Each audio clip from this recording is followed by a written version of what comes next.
आमदार रोहित पवारांचे समर्थक सूर्यकांत मोरेंविरोधात भाजपचे गटनेते प्रवीण दरेकरांनी विधान परिषदेमध्ये हक्कभंग प्रस्ताव आणला।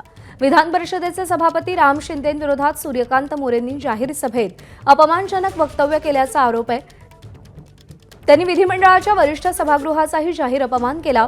यावेळी विधानसभेचे सदस्य रोहित पवार, लोकसभा सदस्य निलेश लंके आणि सुषमा अंधारे मंचावर उपस्थित होत्या आणि यापैकी कोणीही सूर्यकांत मोरे यांना वरिष्ठ सभागृहाबद्दल आणि सभापतींबद्दल अपमानजनक वक्तव्य केलं तरी रोखलं नाही असं प्रवीण दरेकर यांनी सभागृहाच्या लक्षात आणून दिलं।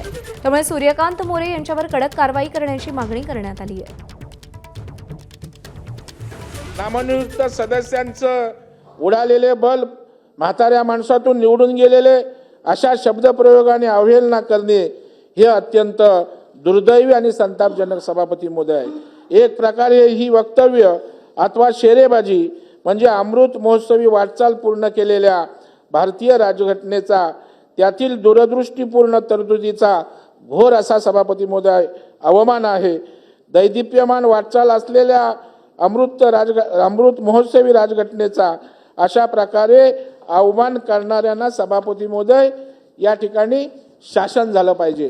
कुठल्या एका व्यक्तीचा अपमान नाहीच आहे, पण सभापती महोदय अशा प्रकारचा जर विषय या महाराष्ट्रामध्ये होत राहिला तर ज्या प्रकारचे पायंडे एखाद्या राजकीय पक्षाच्या सभेमध्ये होत राहतील ते पुढच्या महाराष्ट्राला परवडणार नाही। सभापती महोदय, एका राजकीय पक्षाच्या नेत्याच्या समोर सभापती महोदय अशा प्रकारचा अपमान सभागृहाचा जर होत असेल तर त्याच्यावर कडक कारवाई केली पाहिजे आणि केवळ हक्कभंगच नाही सभापती महोदय, तर यांच्यावर फौजदारी गुन्हे दाखल केले पाहिजे आणि ते फौजदारी गुन्हे हे संविधानाचा अपमान करणारे केले पाहिजे असं माझं मत आहे।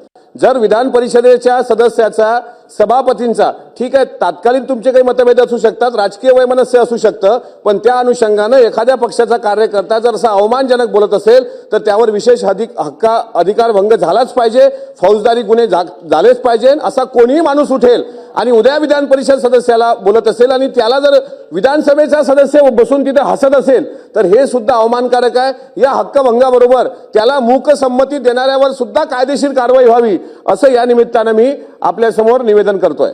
मी नेहमी सांगतो की आमदार ही एक जमात आहे, जसं पोलीस ही एक जमात आहे। एखाद्या कॉन्स्टेबलच्या एक कानाखाली मारली कोणी तर अख्खं पोलीस दल एकत्र होतं आणि त्याला सोडत नाही। तशाच प्रकारे आपल्या कुठल्याही आमदारावरती आणि आपल्या सर्वोच्च स्थानावरती जर अशा एबीपी माझा, उघडा डोळे बघा नीट।